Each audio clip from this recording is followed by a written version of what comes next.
పెళ్లికి నోచుకోలే, ఉద్యోగానికి నోచుకోలేక మధ్యలో వేలాడుతూ ఉన్నాడు. ఇది సార్ మీ కథ. పరిపాలన అంటే మీరు ఏమనుకున్నారంటే తన పరివారానికి, సంతానానికి స్కామ్లకు పాల్పడే అవకాశాన్ని ఇవ్వడం కాదు. పరిపాలన అంటే సాంప్రదాయాల ముసుగులో ప్రజల సొమ్ముతో పాలకులు తమ సంతానాన్ని డీజే సౌండ్ల మధ్య నడి రోడ్లపై ఆడించడం కాదు సార్ మీరు చేసిన వ్యవహారము. పరిపాలన అంటే తన కులం, బంధువర్గం, పాలనా యంత్రాంగాన్ని నింపేయడం, తద్వారా నియంతృత్వ ధోరణితో సమాజంపై ఆధిపత్యాన్ని చెలాయించడం కాదు.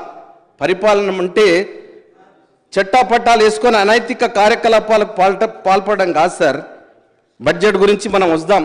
మీరు మా సీనియర్ మంత్రివర్యులు, నాయకులు, మేము గొప్పగా గౌరవించుకునేవారు కడియం శ్రీహరి గారు నిన్న అన్నారు. ఇంతకుముందు కూడా నేను బయట కూడా చెప్పాను. గత బీఆర్ఎస్ ప్రభుత్వం ప్రతి ఏటా ఘనంగా బడ్జెట్ కేటాయింపులు చేసింది. ఏటేటా బడ్జెట్ పెంచుకుంటూ పోయిందే తప్ప కేటాయింపులకు అనుగుణంగా ఖర్చు చేయలేదు. బీఆర్ఎస్ ప్రభుత్వం ప్రతి సంవత్సరం బడ్జెట్లో అనేక పథకాలకు నిధులు కేటాయించడం, వాటిలో ఒక్క రూపాయి కూడా విడుదల చేయకపోవడం లేదా అరకొరగా నిధులు విడుదల చేస్తూ మసిపూసి మారడికాయ చేసింది. భవన నిర్మాణ కార్మికులకు 1,00,000 మోటారు సైకిళ్లు ఇస్తామని 22-23 బడ్జెట్లో బీఆర్ఎస్ ప్రభుత్వం తెలిపింది. కానీ ఒక్క రూపాయి కూడా వారికి ఇవ్వలేదు. ఇది మీ నిజస్వరూపం అధ్యక్ష. 22-23లో మూసీ సుందరీకరణ కోసం బడ్జెట్లో 200 కోట్లు కేటాయించి ఒక్క రూపాయి కూడా విడుదల చేయలేదు. మీరు ఈరోజు మమ్మల్ని ప్రశ్నిస్తూ ఉన్నారు, మూసీ నదికి పెడతారా, పెట్టింది ఖర్చు చేస్తారా? మీ యొక్క పాత బడ్జెట్ చూస్తే మీ నిజస్వరూపం ఏదో ప్రజలకు తెలుస్తూ ఉన్నది. 22-23 బడ్జెట్లో పాత బస్తీ మెట్రోకు 500 కోట్లు కేటాయించారు. ఒక్క రూపాయి కూడా నిధులు ఖర్చు చేయలేదు. Only allocation, no action. This is the BRS ప్రభుత్వం యొక్క తీరు. మహిళా యూనివర్సిటీకి 22-23లో 100 కోట్లు కేటాయించారు. ఒక్క రూపాయి కూడా ఇవ్వకుండా మళ్ళీ 23-24లో 100 కోట్లు కేటాయించారు. అంటే మా సీనియర్ సభ్యులు, గౌరవ సభ్యులు శ్రీహరి గారు నిన్న మాట్లాడుతూ మీరు 6 గ్యారెంటీలకు ఎంత పెట్టినారు, ఇది సరిపోదు, ఇది ఇట్లా చేసేది ఉండే అని మీరు చెప్పినారు. మేము ఏదైతే చెప్తామో అదే చేస్తాం అధ్యక్ష. కాంగ్రెస్ పార్టీ మీద ప్రజలు నమ్మకం పెట్టుకొని ఉన్నారు. ఇంటర్ డిగ్రీ చదువుకున్న పిల్లలకు మధ్యాహ్న భోజన పథకం పెడతామని కేసీఆర్ ప్రకటించారే కానీ ఆ పథకం అమలు చేయలేదు. ఇంతకుముందే మన గౌరవ సభ్యులు చెప్పినారు. సొంత జాగా ఉన్నవారికి 3 లక్షల ఇచ్చి ఇల్లు పూర్తి చేసుకోవడానికి సాయం చేస్తామని 22-23 బడ్జెట్లో 4 లక్షల ఇళ్లకు 12,000 కోట్లు ప్రతిపాదించినా ఒక్క పైసా కూడా మంజూరు చేయలేదు. మళ్ళీ 23-24లో 4 లక్షల ఇళ్లకు 12,000 కోట్లు కేటాయించారు. మళ్ళీ 2వ సంవత్సరం కూడా ఒక్క పైసా కూడా ఇందుకోసం ఇవ్వకుండా పేద ప్రజలను బీఆర్ఎస్ ప్రభుత్వం ఆశ పెట్టి మోసం చేసింది. ప్రజల నుంచి భారీగా అప్లికేషన్లు స్వీకరించి వారికి ఆశ పెట్టారే తప్ప ఒక్కరికి కూడా పైసా ఇవ్వకుండా మోసం చేశారు. వాళ్ళు పాపం పేద ప్రజలు మీ సేవా కేంద్రాల చుట్టూ, ఎంపీడీఓ ఆఫీసుల చుట్టూ, అదేవిధంగా ఎంఆర్ఓ ఆఫీసుల చుట్టూ అప్లికేషన్లు పెట్టుకోవడమే తప్పే ఎప్పుడు కూడా వాళ్ళకు ఒరిగింది ఏం లేదు.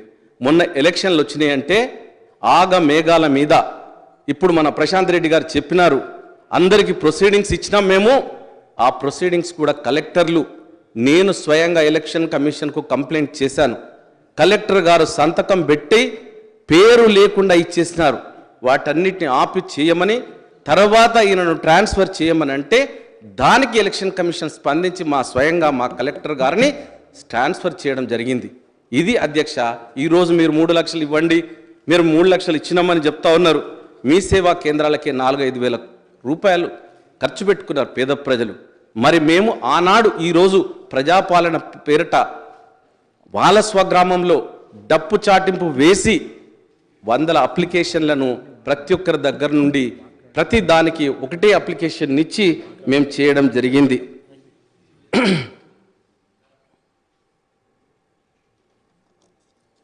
మరి చాలా వాగ్దానాలు చేసినారు. మరిగా బడ్జెట్లో 2022-23లో ఆయిల్ పామ్ సాగుకు 1000 కోట్లు కేటాయించి ఒక్క పైసా కూడా ఇవ్వలేదు. మళ్ళీ 23-24లో అదే 1000 కోట్లు బడ్జెట్లో పెట్టారు. మీది పేపర్ల మీద బడ్జెట్, మాది చేతల బడ్జెట్. ఆలోచించండి ఒక్కసారి, మేము ఏం పెట్టినాము, ఇన్ని చేసినామా, ఇంత విధ్వంసం చేసినామా అని మీరు అంటున్నారు కదా టీఆర్ఎస్ వాళ్ళు. నిరుద్యోగులకు నిన్న సీనియర్ నాయకులు శ్రీహరి గారు మాట్లాడుతూ నిరుద్యోగులకు నిరుద్యోగ భృతి క్రింద ఒక్కొక్కరికి మీరు ఏదైతే 4016 చెప్పినారో ఇవ్వాలని ఆయన డిమాండ్ చేసినారు. మరి నిరుద్యోగులకు నిరుద్యోగ భృతి ఇస్తానని 2018 ఎలక్షన్లకు ముందు 3016 చొప్పున ఇస్తామని బీఆర్ఎస్ ప్రభుత్వం హామీ ఇచ్చి గత 5 ఏళ్లలో ఒక్క రూపాయి కూడా ఇవ్వకుండా వారిని మోసం చేసింది. అందుగురించే విద్యార్థులు నిరుద్యోగులు ఆగ్రహంలో బీఆర్ఎస్ ప్రభుత్వం కొట్టుకుపోయింది. మా రేవంత్ రెడ్డి గారు ప్రజా నాయకులు, ప్రజా సేవకులుగా ఈరోజు మీరు ఉద్యోగాల నోటిఫికేషన్లు ఇచ్చినా అన్నీ అయిపోయినా కూడా మీకు ఉద్యోగ నియామక పత్రాలు ఇవ్వడానికి కూడా తీరిక లేకపోతే ఉద్యోగాలు ఎందుకు ఇవ్వాలని అణచిపెడితే ఈరోజు మా ముఖ్యమంత్రి గారు మా బట్టన్న 17,000 ఉద్యోగాలు నర్సింగ్ ఉద్యోగాలు ఇచ్చినారు. కారుణ్య నియామకాలు జరిపినారు. ఆర్టీసీలో మా పొన్నం ప్రభాకర్ గారు నేను వెళ్ళి వాళ్ళందరికీ నియామక పత్రాలను అందజేసినాం. మొన్నటి సింగరే నిరుద్యోగుల గురించి చిత్తశుద్ధి ఉన్నది. మీరు ఎన్నో సంవత్సరాలు టీఎస్పీఎస్సీ ద్వారా ఎగ్జామ్ పెట్టి గురుకుల పాఠశాల ప్రిన్సిపాల్ల ఉద్యోగాలను 3 సంవత్సరాలు కోర్టుల ద్వారా అదేవిధంగా ఎగ్జామ్ పెట్టి రిజల్ట్స్ ఇవ్వకుండా ఆపినారు. అది మీ చరిత్ర. ఇక ఈరోజు నిరుద్యోగుల గురించి ముసలి కన్నీరు గారుస్తూ ఉన్నారు. అధ్యక్ష, చరిత్ర ఎప్పుడు మిమ్మల్ని క్షమించదు. మీరు ఇంత అంత విధ్వంసం కాదు, నియంతృత్వం కాదు. మీరు ఎవరిని కూడా ఈరోజు మా వాళ్ళు ఫ్రీగా ఇచ్చి మీరు మాట్లాడమని అంటున్నారు. ఆ రోజు మైక్ ఇస్తే కట్ చేసినారు. సీతక్క అవన్నీ చెప్తాను నేను మెల్లగా. 22-23 బడ్జెట్లో దళిత బంధు కోసం 17,700 కోట్లు కేటాయించి ఒక్క పైసా కూడా ఇవ్వలేదు. మళ్ళీ 23-24లో 17,700 కోట్లు కేటాయించి క్యారీ ఫార్వర్డ్ చేశారు.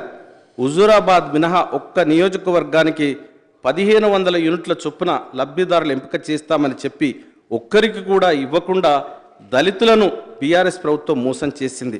రాష్ట్రం మొత్తం దళితులకి పథకం అమలు చేస్తామని కేసీఆర్ చెప్పారు. హుజూరాబాద్ ఎన్నికల్లో గెలవడం కోసమే ఈ పథకాన్ని తెచ్చి ఎన్నికలకు ముగిసిన పోయి వెంటనే ఈ పథకాన్ని అటకెక్కించారు.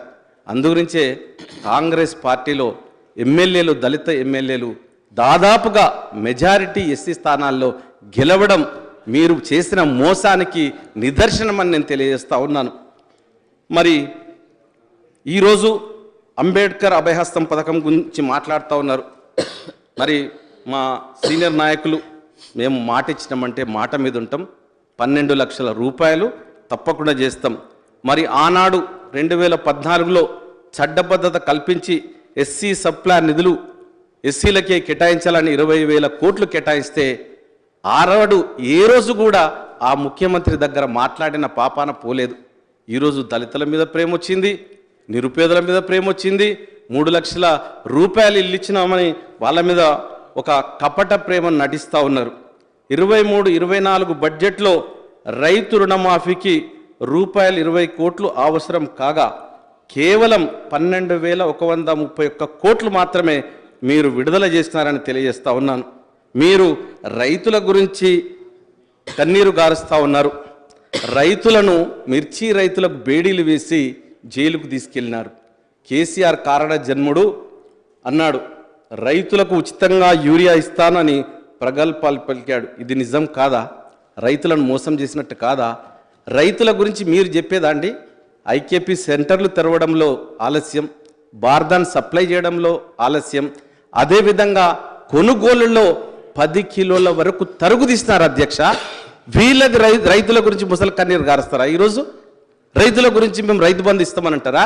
మీరు రైతు బంధు ఎవరికి ఇచ్చినారండి? 100 ఎకరాలున్న ఆసాములకు, పుట్టలకు, గుట్టలకు, కంప చెట్లున్న వాళ్లకు ఇదా మీ డిస్క్రిప్షన్? మేము మరి ఈరోజు మా బడ్జెట్లో తప్పకుండా ప్రజాస్వామ్యయుతంగా ఎవరికైతే ఇవ్వాలో వాళ్ళకు తప్పకుండా ఇస్తామని కూడా మా బట్టన్న గారు చెప్పినారు. మీరు మళ్ళీ అడిగినారు, దానికి కూడా చెప్పినాం. మరి మీరు 2014లో 1,00,000 రూపాయల రుణమాఫీ అని చెప్పినారు. 1,00,000 రూపాయల రుణమాఫీ చేయడానికి 10 సంవత్సరాలు తీసుకున్నారే. మరి ఈరోజు మేము వచ్చి 60 రోజులు కాలేదు అధ్యక్ష. వీరు ఎప్పుడు చేస్తారు 100 రోజులైంది 200 రోజులైంది.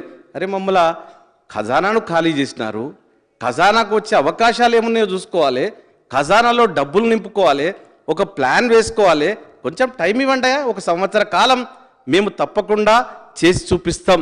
మీ అందరికీ తెలుసు, ఆనాడు కాంగ్రెస్ ప్రభుత్వం 2004 నాడు వచ్చినప్పుడు రాజశేఖర్ రెడ్డి గారు ఉచిత కరెంట్ అంటే బట్టలు ఆరేసుకోవాలని చెప్పినారు. కానీ ఇచ్చి తీరినాం, చెప్పిన మరుక్షణమే చేసినాం. ఇది చేతల ప్రభుత్వం. కాంగ్రెస్ అంటేనే తప్పకుండా చేస్తుందని మీకు తెలియజేస్తా ఉన్నాం. ₹1,00,000 రుణమాఫీని మీరు చేయడానికి 10 సంవత్సరాలు తీసుకున్నారు. ఎవరు అడగకుండానే మీరు చేస్తారని ముందుకొచ్చినారు. కానీ ఈరోజు చేయకుండా, మీరు చేత కాకుండా మీ అలవాట్లే మాకొస్తాయని మమ్మల్ని మాటిమాటికి దెప్పిపొడిచే విధంగా, లేకపోతే కాంగ్రెస్ అంటే చేతగారణలు అనుకున్న మా బ్యాక్ ట్రాక్ చూడండి, మా హిస్టరీ చూడండి. మేము